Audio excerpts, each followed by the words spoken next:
Welcome to 20% Time, a podcast that takes you behind the scenes of Titan, a web consultancy based out of Chicago, but entirely remote with employees across North America.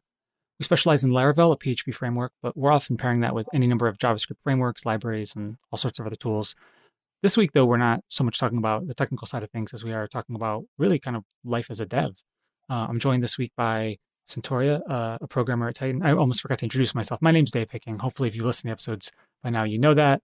But more importantly, this week, I'm joined by Cenitoria. Cenitoria, how you doing? I'm doing pretty good. I'm doing pretty good. So for people who don't know you, who haven't met you at Laracon or anything like that, can you tell us a little bit about yourself? Yeah, sure. Let's see. I started at Titan as an apprentice developer back in late 2017, and been working here ever since as a dev. Um, don't really have much dev history before that. Pretty much a professional paper troll before that, and now I'm a dev. Professional paper troll, that's a good one. I I assume I it's heard much it better once being a and I dev loved that. now. Um, I won't.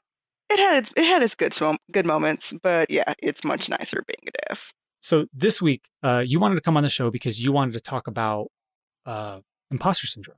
And maybe even more specifically, I think the term you used was self-fulfilling imposter syndrome. So, Y- oh, sorry, you were going to say? Oh no, I just said yep. So let's start at square one. I think all of us or most of us have heard the phrase imposter syndrome, but how do you define it? So for me, imposter syndrome is just no matter how much experience you may have at doing something, you just always kind of have this feeling that you aren't really as qualified as people may think you are to do that thing. Um, and that, literally as it says, you're just an imposter and that everyone's going to find out the truth. And then once they find out what a fraud you are, then jig is up basically. And then what happens? Like if the jig is up, like what's the next step there? What do you mean? What does your brain think is going to Yeah, what happen? does your brain think is going to happen? Yeah. In my case, that really no one will take me seriously anymore. In my case as a Mm. dev, that I will no longer be able to work as a dev, or that um, I might be fired, or that people will think badly of me as both a black and a female developer.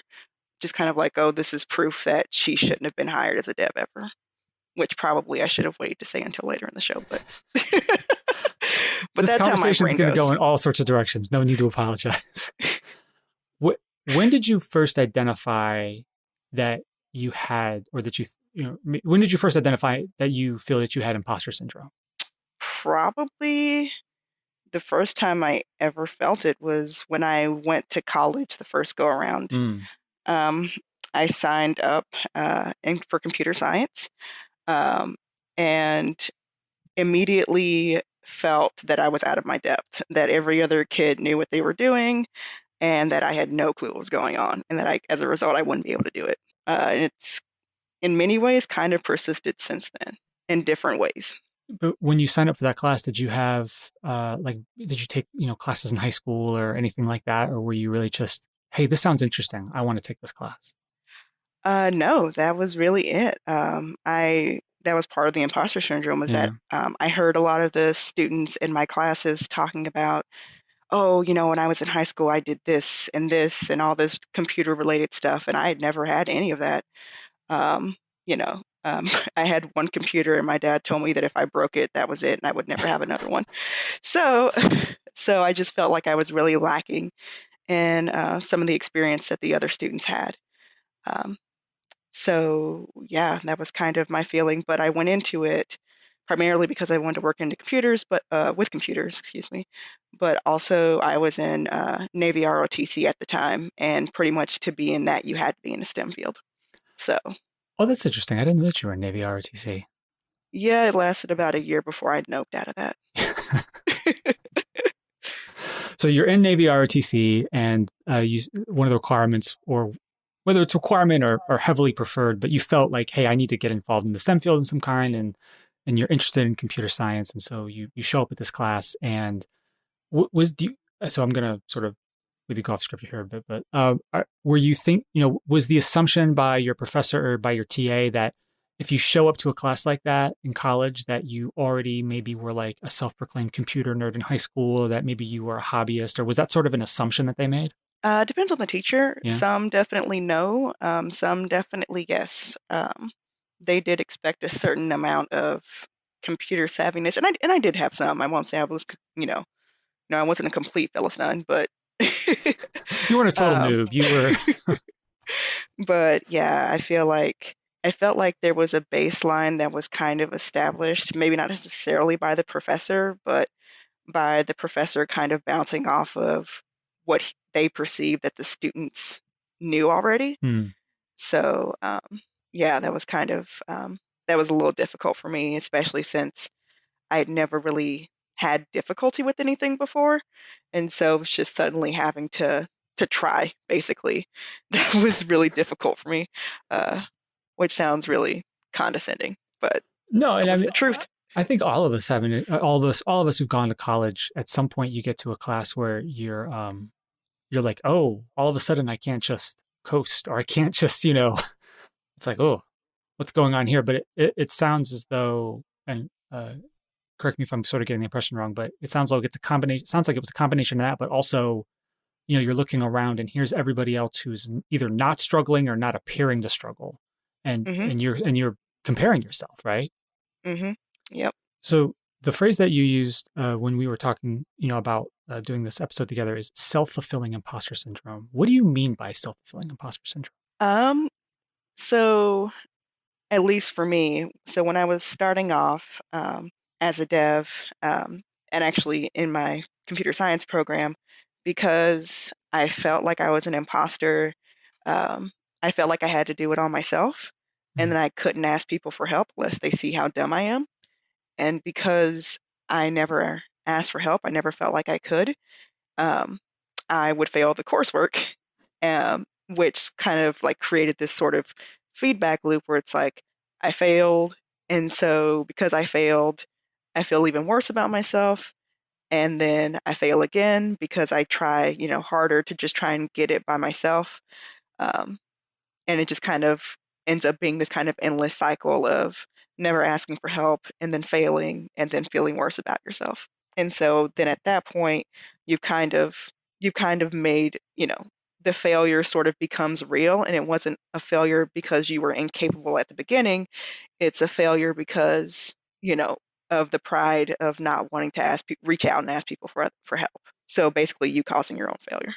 And you're comparing your experiences to what people are showing on the outside, right? What they're presenting to the world. So you probably had no idea if they were or weren't asking for help, or, Mhm. maybe they had, somebody who, they knew who had taken the class before and they're getting help, or they had some sort of resource or some sort of network to fall back on. And you're comparing everything that you're feeling to, oh, well, they got it. They're not struggling.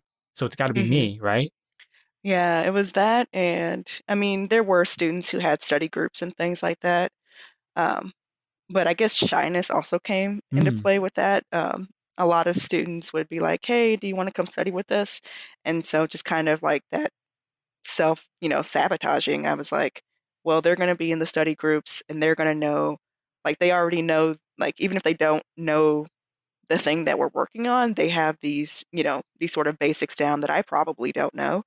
So, they're gonna see how behind I am. And then so it's like I need to figure out these basics before I can study with these other students to, make sure that I'm on their level. So far, we've talked about imposter syndrome and how you sort of first identified it working. I'm not working, but I'm sorry, but when you were taking classes in college, you talked previously made a reference to your job where you were a paper pusher. Did you feel imposter syndrome in that job? No, actually, not at all. Mm. It was much easier to sort of figure out what my role was because I had a clearly defined role. The tasks were they were very black and white. Get all the students graduated by this date, make sure that all the degrees are posted by this date.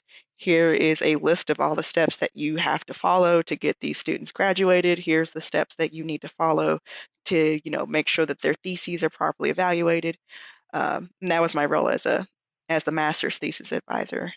before I was an academic advisor, or excuse me, an admissions advisor.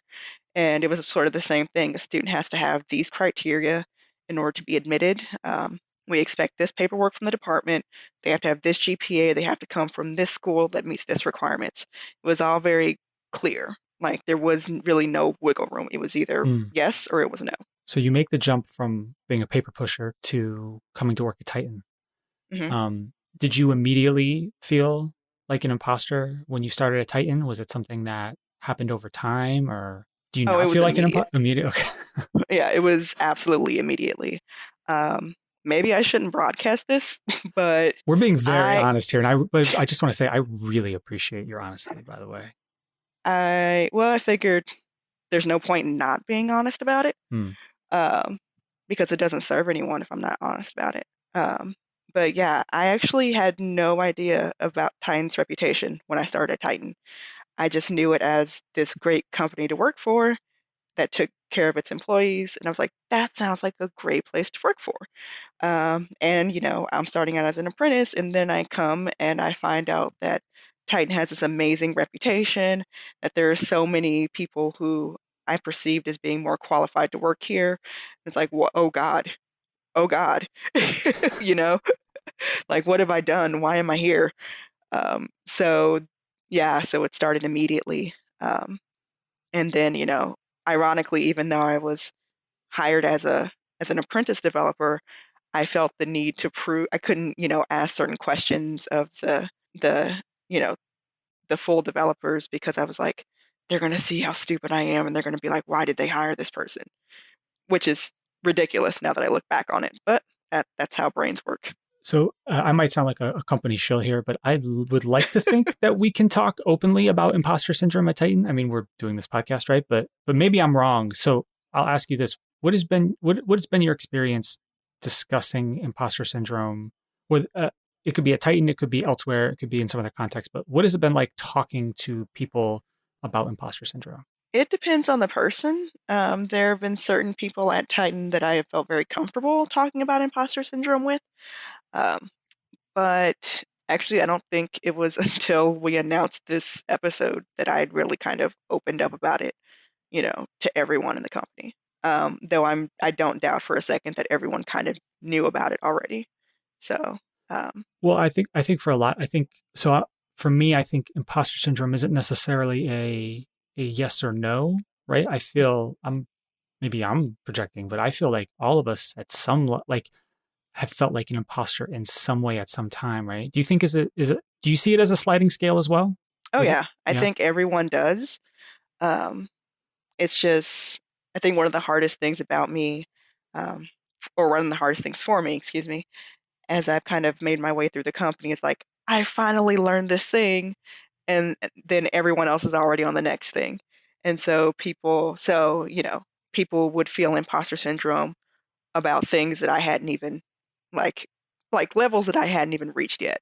hmm. So I couldn't, even though I was aware that they were feeling imposter syndrome, um, I felt that, they they're already so much better than me.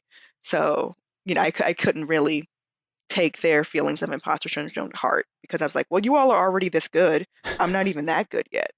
So, Yeah, it's tricky, right? Comparing like levels of imposterness, right? Or at the same, probably hmm not even a good word to use, but it's hard because on the one hand, like, how do you? Yeah, I don't even know how you compare that, right? I guess the only thing you can do, and this is what I mean, it sounds like you're doing as we're having this conversation is to just have empathy for the person and acknowledging that yeah, we all feel that at some way in some way or another, right?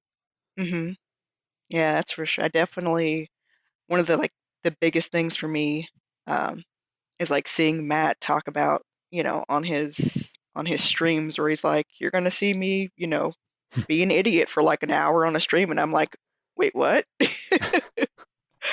Or like, our so Titan has the Pair With Me channel, Yeah. like seeing, other devs, and I respect all of Titan's devs, and I'm just like seeing all these people who, I respect, like, can someone pair with me on this? Because I don't know if I'm being dumb or if it's, or, I just can't figure this out. So just kind of seeing that has helped me become more comfortable with my own imposter syndrome.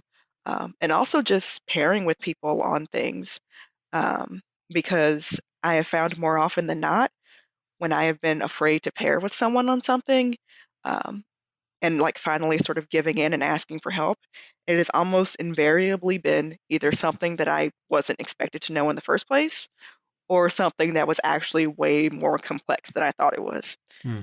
So so that was just kind of something that was kind of really interesting for me. Like I definitely remember, I think it was Andrew that I was pairing on something with, and we ended up on the call for like an hour and a half or 2 hours because it was just a lot to it. So And here yeah. you were thinking, oh, this is something silly and small I'm missing, but it turns out, Hmm. no, actually, it was way bigger and way harder. Hmm. Yeah.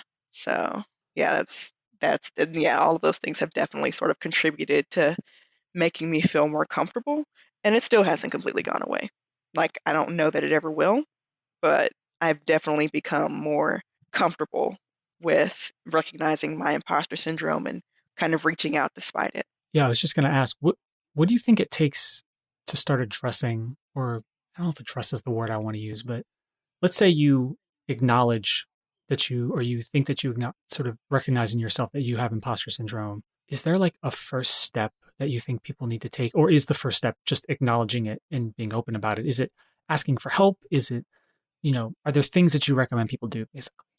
I think the first step definitely is acknowledging it, um, and not necessarily in the sense of like screaming it from the hills, but just but just being honest with yourself. Like, whenever you're feeling like, I think like the first time you have that thought where it's like everyone gets this but me, or everyone understands this for me or but me, and why don't I understand this? That's kind of like the first hints for me that like, hey, you know you're kind of being hard on yourself. You're starting to feel that imposter syndrome, and then from there, just especially if you find someone who you can trust and who you respect, talking to them about it, because as I said, like that's been like one of the biggest things for me is like seeing all these devs that I respect and admire so greatly, like reaching out and asking for help and speaking to them, like directly about concerns that I have or things that I don't understand. That's helped a lot towards making me feel better because it's like, okay, you know, they either struggle with this thing too, or they have struggled with this thing. Um, and it's not unexpected for someone to struggle with this thing. So, and then the next step is, once you have, and I feel like kind of a hypocrite saying this because I still am, I still avoid doing this. But if you recognize someone else feeling imposter syndrome or needing to learn something or not getting something, just kind of reach out to them. I think, especially in tech, there's just sort of perception that there's a certain base level that you should know, which sort of contributes to imposter syndrome because none of us are born knowing any of these things. I feel Yeah. like I got way off track there. No, no, that's good because I was gonna ask. So, like, what do you do about it on a personal level? But there's other levels to it as well, right? You just talked about like if you see your coworker who you think is struggling with it, you talk about reaching out to them. But like, are there things that not on a personal level, but more like on a systemic level or on a like company wide level? Are there things that like you think could be that companies or even just an individual like manager or boss or whatever can do to help their employees or help their other coworkers who might have imposter syndrome? Is it, like you called out Titan has like a channel called Pair with Me. Like there's little things like that, but I just didn't want people to think like, oh, it's all on me to solve this problem because then that almost kind of feeds that imposter syndrome. Yeah. But you need it. You need people. You need a network, Mhm. right? So sorry, I'm rambling and No, you're fine. explaining my question, but do you think there are things that companies or even teams can do? Um, Definitely the sort of, I guess there's the whole no stupid questions sort of thing. Mm, Just sort of making sure that the company understands that there is really no expectation of like what a person should know. It's like I guess if you're going to be hired as a mid dev, you should probably know what a function is, but um, just as a whole, because at Titan we all specialize in different things. And so one of the greatest things for me was, or one of the most troubling things for me would be going to Reddit and seeing someone ask for help, or Stack Overflow and seeing someone ask for help, and the response is basically being like, "Why don't you understand this? You're an idiot. Go look it up." Um, and Titan, making sure that that culture doesn't exist, making sure that if someone asks a question, that you as either as a leader or as the company owners are doing what you can to foster um, that sort of culture where people can feel comfortable asking things and knowing that no one's going to respond back and be like, "You're an idiot." um, so just making sure that you kind of foster that kind of gentle nurturing culture within your company, I think is a huge step. Um, in making sure that giving people the opportunity to not only feel comfortable sharing their weaknesses, but feel comfortable sharing their strengths as well. Because, a big part of imposter syndrome is feeling that you're not, at least in my case, feeling that you're not good at anything. Mm. And so those opportunities that you have to show, hey, I know things. Hey, I'm not a complete failure. Um, Not that anyone is an incomplete failure. um, but, showing that you do know things, that you are capable, that you're able to contribute to conversations, and to help people that you thought were kind of unapproachable, like unapproachable in their grandness, Right. um, is a huge part. At least for me, it was. Yeah, one thing that is interesting about getting to know people or having the opportunity to work with people who you see as like, oh, they're a leader in this industry or they're like really well known. There's like a demystification that happens at some point when you realize, oh, they're human just like me, right? They Hmm. might screw up, they might have to ask for a question, they might forget something that should be something that they'd never forget because we're humans and that all happens. That I think that's something that happens in all walks of life, right? Like Hmm. the to me, the more you're exposed to how to like sort of the different levels of whether it's your organization or the different levels of like your industry, the more you realize, yeah, I can talk with them, even if like they might have more skill in a particular thing. Like you can, they can always learn from you, and you can always learn from them. Hmm.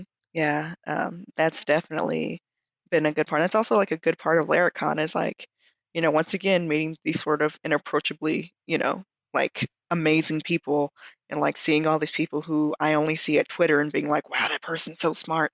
And just kind of seeing that they are just a normal dude or dudette, and that's granted, people aren't going to necessarily broadcast on Twitter their concerns or um, their sort of, I hate to use the word, but their sort of shortcomings. Mm. Um, I can't think of another word right now. Weaknesses. There we go. That's a better word.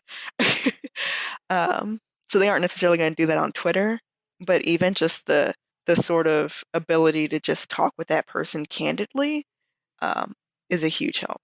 Yeah, I mean, most of us on whether it's Twitter or Instagram, really just social media in general, most of us aren't exactly you know showing all aspects of life, right? Like there's a bit of Hmm. curation to that, and if your Hmm. interaction with people in your field is, oh, I just see them talk about the awesome stuff online, then that contributes to it as well, right? Hmm. Yeah. Yeah. There's a reason I'm not really on Twitter. Honestly, some days uh, that's definitely the move. You don't want to be like yeah. me who wakes up and you start scrolling through Twitter and then you just get sad. I used to be like that, and Yeah. then I was promptly told to stop doing that. It's it's bad for mental health in many ways, and I'm just going to end that in that tangent there, um, since it's an easy way to go off into crazy land. We've talked about imposter syndrome so far as mostly sort of in the professional realm of things. Do you see imposter syndrome as something that pops up elsewhere in your life? Oh, absolutely. So If you're willing I'm to just talk about it. I mean, we no, don't it's have to get too fine. personal. No, no, no, it's fine. Just like so, I have a lot of hobbies. And two of my favorite ones are calligraphy and Japanese studies. And I remember my brother used to say that when he would talk to people about me, he would say, "Oh, she's fluent in Japanese." And I'm like, "Hold up, hold up, hold up. I'm not fluent in Japanese. Hold up." And he's like, "But you are fluent in Japanese." I was like, "No, no, like, what if I go to a convention, like, with a bunch of doctors and they're like talking about medical stuff? I'm not going to understand them. And he's like, can you do that in English? And I'm like, no, Mm. but that's not the point. Uh, and so things like that, or, in the case of calligraphy, I actually think it was Marge that I was talking about. I was comparing my calligraphy to this man named um, Michael Soul. So he's this very established calligrapher. And I was like, his calligraphy is so much better than mine. And she was like, how long has he been doing this? And I was like, I don't know, about 40 or 50 years. And she was like, are you serious? And it's just sort of looking back on how ridiculous that is. Like, that man has been doing calligraphy longer than I've been alive. Mm. How can I compare myself to him? Um, but I think that's the other part of it, is that when you feel imposter syndrome, especially if you're feeling it with something that you just started, or something that you've only been doing a short amount of time, not only are you you're sort of degrading yourself, you're also degrading all of the hours that that person has put into their craft. Mm. It's insulting to think that, and, I think at that point I was doing calligraphy for 6 months. Like, it's insulting to think that after 6 months I should be as good as someone who's been doing calligraphy for 40 or 50 years.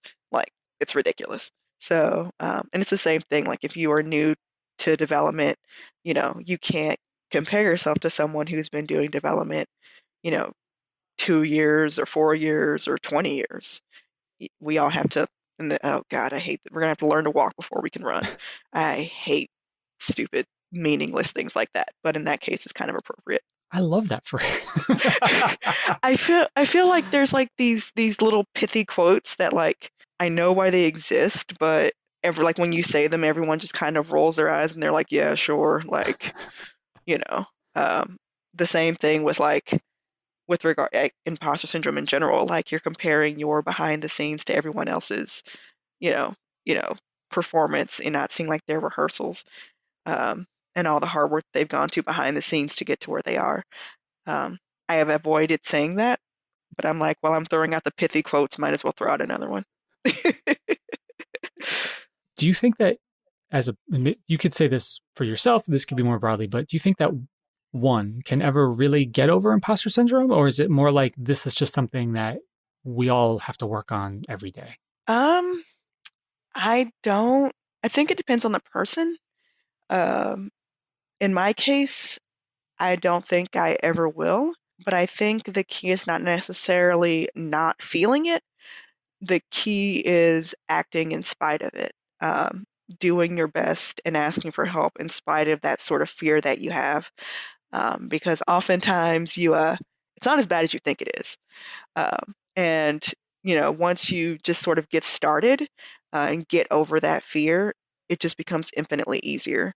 So that's been my sort of thing. I don't think I'll ever not feel it, but just learning to act anyway. Uh, that'll get you 90% of the way there. So that's the end of the questions that I had for you. Is there anything that I didn't ask you about or that we didn't talk about that you would want someone who's listening to this to know about? Um, just that if you feel imposter syndrome, it's okay. Like we said, most everyone does. Um, and you will be okay despite it.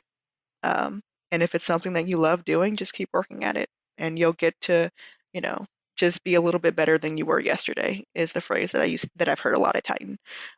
Because then you can look back and see how far you've come, because it's almost impossible to see where you are while you're mid journey. That was really well put. I can't go any further than that. That was great.